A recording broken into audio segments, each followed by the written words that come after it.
So, hi everyone, I'm Pri from Elliott Scott, and today I have Emily Ramji with me. She's our Chief Operating Officer at Elliott Scott and someone whose career I really admire.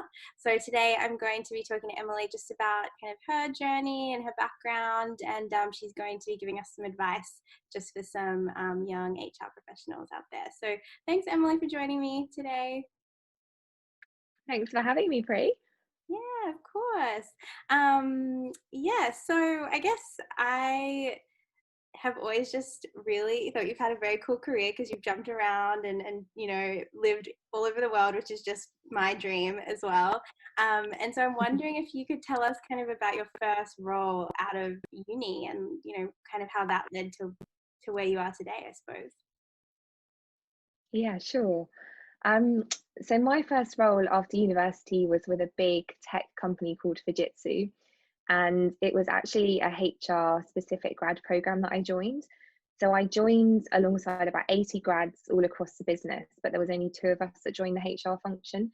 And it was honestly the best way to get into HR, from my perspective, having not really understood much about it before I joined, because I got to rotate every 6 months between different parts of the function. So I did a stint in reward, a stint in talent management, and then a couple of junior HR VP roles in various areas of the business. And I also got them to sponsor me to study a master's in HR. So it was just a really good foothold and exposure to the broader aspects of the function. And after a couple of years in the UK, I knew I wanted to go overseas, a little bit like you, passionate about travel. And so I sought out that there was an opportunity in the Sydney office. So sort of proactively went after that. I managed to get a transfer with Fujitsu to Australia. And in that role, I was really in charge of talent management and leadership development, which was an area that I'd really kind of got passionate about and was really interested in. And that was actually, ironically, the reason I then decided to leave Fujitsu a couple of years later, because I'd felt, although I'd had a fantastic career with them, I was really keen to try and learn more about the talent and leadership space from an organization that was more of a thought leader in it. And so I joined a company called Mercer. They're a global HR capital consulting firm, and the role I took there was actually, rather than being in the internal HR function, was as a consultant selling and delivering products in the talent space. So it was honestly probably the steepest learning curve in my career. I had to go and sell. I had to sort of be an expert across things that I hadn't really had too much exposure to, but got to work with all sorts of different clients across Australia and New Zealand. And it was a really good learning opportunity.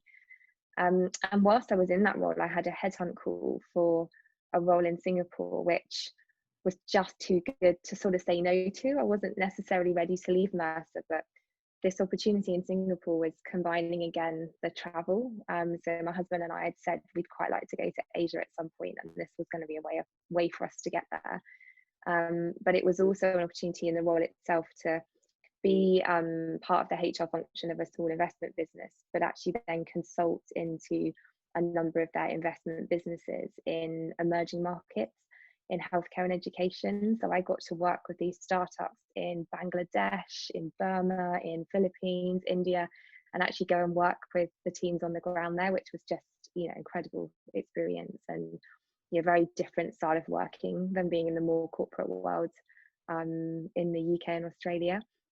And then actually my final move in Asia was then led by my husband's career. So he was asked by his employer to move us from Singapore to Hong Kong. And we decided that we wanted to do that as a couple. So we went. And when I got to Hong Kong, I'd left the job in Singapore and I started to network with HR recruiters and met with Stuart from Elliott Scott HR. And so he was, kind of talking to me about the market in Hong Kong and various opportunities I could potentially go for there. But also he was about to move back to London and set up our UK business and was looking for someone to come in and really start and structure the back office of the Elliott Scott business. So not just HR, but more ops and finance and marketing, and help work with Phil and Helen, who were running his Asia businesses, sort of build their teams out. And here I am, 6 and a bit years later. It was a bit of a leap of faith at the time, because for me, it was going into a much smaller business, far more broad than the areas I'd covered before. But I love it. I love working for a small team, and I love the fact I'm now in a global role, working with you in the US, our teams in Brazil, still very much, in touch with the Asian part of my career and the teams for us in Asia, and really enjoy the fact that I'm now involved with all aspects of the business. So my career's gone from sort of pure HR and talent management now into a far more kind of broader strategy and ops type role. Okay, it's great. Sounds like you were just able to jump on opportunities that you came across and kind of kept the door open to things throughout that. Yeah, no, for sure. It's definitely not been a sort of planned career whereby I've known what I'm looking for in each move and have sort of sought that out. It has been more opportunistic. Yeah, that's great. And so rewinding back to when you were in that grad program, how did you know that you wanted to do HR as part of that? Or how did you kind of, yeah, choose that path? Yeah, I honestly didn't. So I studied at university the first time around. My undergrad was in biomedical I science, saw that, yeah. which I think we've had a laugh about in the past, haven't we? When we've Yeah. looked at in the team, who studied what and where have we ended up today. So there was definite no sort of, obvious route from biomed to HR. Mm. And so after I graduated, I travelled, did a bit of soul searching, moved back to the UK and took an admin job in a bank. And that was really my first exposure to a big corporate organization. And, honestly, I didn't understand them. I hadn't grown up with parents that worked in big corporate companies, and my work experience had never been in anything particularly relevant. So for me, it was a bit of an exploration of, well, what roles are there within a big company? What functions? What do they do? And I just sort of got chatting to people, did a bit of networking, and the HR function with its focus on people rather than products or the numbers and money and things like that kind of sounded like it was more down my street. Mhm. But I honestly didn't know. And so I kind of thought, do you know what, I'm going to go for this. I knew I wanted to move to London. I was really clear that I wanted to be in the capital and be in a big corporate structure. So I just looked for HR grad programs and applied for quite a few. It was super competitive to get onto them. There was lots of assessment centres, and you had to build up quite a lot of resilience because there was a lot of rejection. But I managed to get sort of through to final stages of a couple. And when I got the job offer with Fujitsu, and really understood what their program offered, then that was my kind of entrance into the world of HR.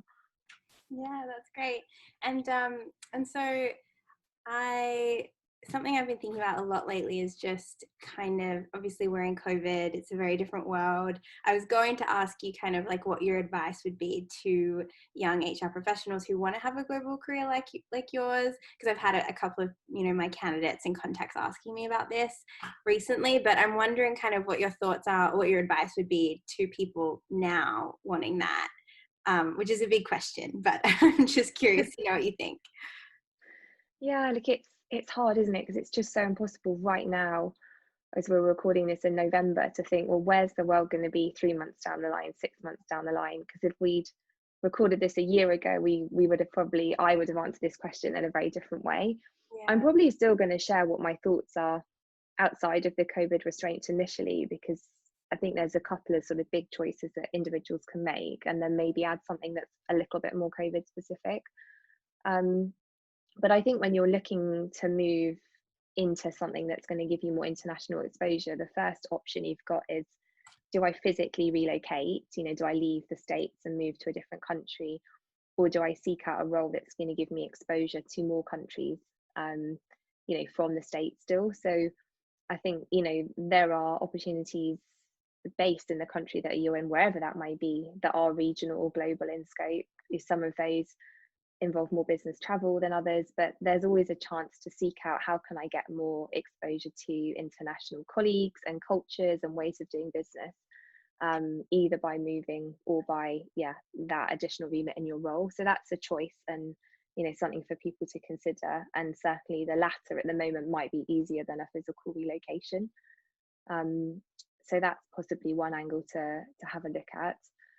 You've then got the decision around, do you move with a job and have that security when you physically get to that new country, or do you take a leap of faith and move to a country and then look for a job?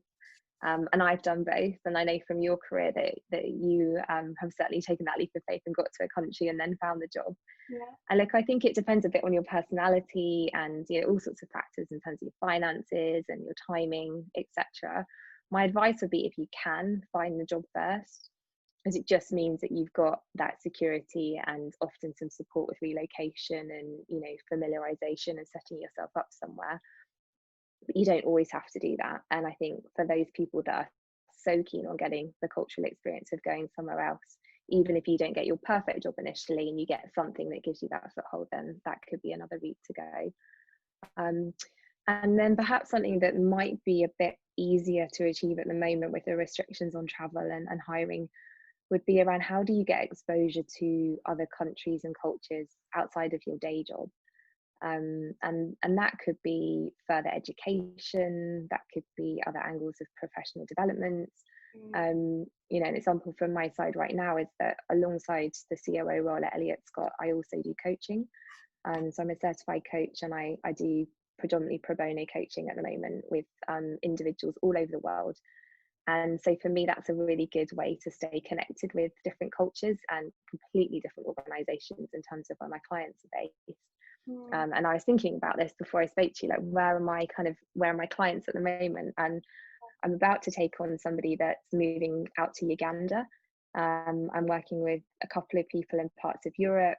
There's a lady I'm working with in Trinidad, someone in Hong Kong. So yeah, that's just one example of where you could still get some learning and some exposure to different countries and cultures outside of where you're physically working day to day.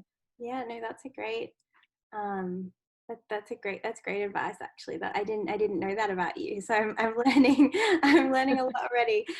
When did you become a certified coach? Like, what was that process? So I started coaching in Australia. So years ago, when I first moved out to Sydney, I did like a basic professional coaching course and did a couple of psychometric qualifications.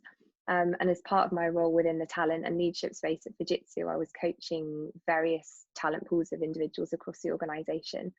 And then it wasn't until I was in Hong Kong that I really picked it back up again. There was a course running there that was around transformational coaching, which takes it a bit deeper and is about really connecting with individuals around their core values and, you know, what their identity is and what they're looking for in a slightly different way.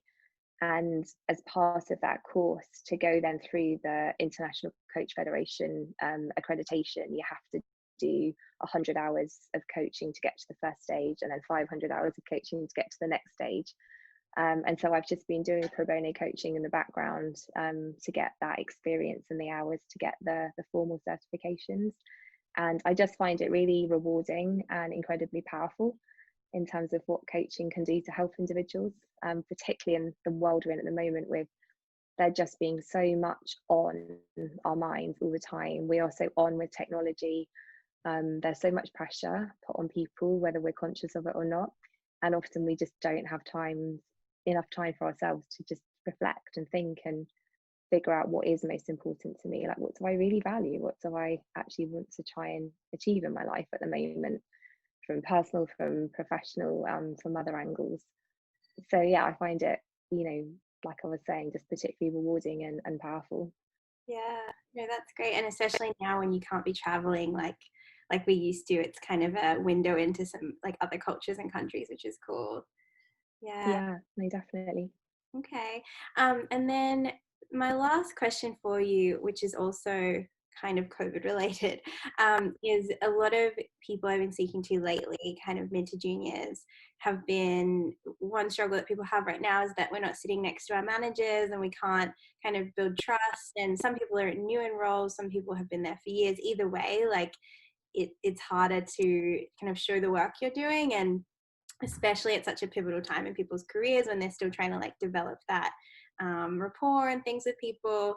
I'm just wondering kind of what advice you have for people to still so they can still feel like they're developing that or developing in their careers in this virtual kind of space. Yeah, like, Pri, it's a really good question, and you know, I've said this to various people over the course of the pandemic. I really feel for individuals that are at the beginning of their careers, because it's honestly, I think that's a time where you want to be sat next to other people to learn, and learn professionally, but also to understand the culture of the company and to have some fun and kind of make new friends. And if I think back to how important that was for me at Fujitsu and in the other organizations when I first joined them, I've got a lot of empathy for people at that point in their careers, and not just early careers, anyone that's changing career. And we've seen a lot of reskilling, or the need to reskill, off the back of the pandemic and the impact that it's had on sectors of the economy. So I think it's going to be a kind of continued discussion topic and an area for individuals and organizations to really focus on, actually. But my advice would be the first point around communication. So whether you can or can't sit next to your manager and to your team, it's still so important to have that open line of communication. And again, I think you and I have talked about this, where that best way to approach it is to be really holistic. So use different forms of communication, use video, use Slack or WhatsApp or instant chat, have more structured forms of team meetings and kind of kick off things. But then it's really important for well-being to have that connectivity, but it's not always appropriate to do that, or you're not always able to do that based on circumstance. So then the kind of informal ways of having coffees and wines and kind of social stuff is important too. So I'd definitely sort of advise that people think about that. I also think it's a good idea to seek out learning opportunities. There's so much more free stuff available now. LinkedIn Learning has got a huge online platform of available content, some of which is available for free, some of which your organization may be signed up to and you just might not be aware of it. So definitely ask your HR or your learning teams around that if you've got them in place. But even as an individual out of a job, like if you search for online content, there's definitely more available now, and often you can sign up for a 1 or a 3 month trial on something as well. You could take advantage of that. And then there's content like webinars and podcasts. So what I do is I sign up to the organizations that I think produce good content. So anyone that's listening to this that's not part of our HR community, Elliott Scott HR, I'd sign up. We've got some really great content that comes out, not just from Pri and Rosh in the US team, but also from our teams globally. We switched a lot of it to webinar and online format when we stopped running in-person events, and lots of other organizations have done that as well. Bravely, who are a company I know we've done some work with in the US, they offer online coaching services, but they've got some really good webinar and sort of thought leadership content that's coming out. And for me personally, I follow coaching based organizations and some other more UK and European based HR strategy firms. So it's about individuals finding what's kind of interesting and important to them. And then my final piece of advice would be, have a think about where you might be able to volunteer.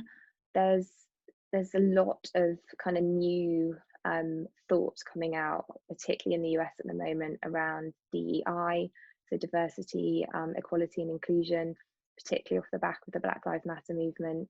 There's definitely more thought being put to well-being and mental health, and also just the post-COVID return to office, like what does that look like, and support systems that companies are being putting in place. So all of those employee groups or voices or initiatives will require people to get involved. Sometimes that's obvious, sometimes it's not so obvious. So that might be a way that individuals could kind of put their hand up for something, or try and network outside of their immediate teams to, gain more of a network internally and maybe a bit more of a sort of personal brand and a voice within their companies. Yeah, no, that's great advice. I actually volunteered at my first event recently, which I hadn't even thought that would be a possibility during this time. And there's just a lot more opportunities like that and learning opportunities than you think. So yeah, definitely identify with that. But yeah, thanks, Emily. That was really just great. And I'm excited for the next time we can have a wine and talk about it in person. But in the meantime, I'm glad that we can, have this kind of format to be able to do this. Yeah, I look forward to the wine as well. And I saw your recent post on the volunteering that you did. That looked awesome, like a really good way to connect and give back. And most importantly, thanks for having me, Pri. Really enjoyed the conversation. Of course.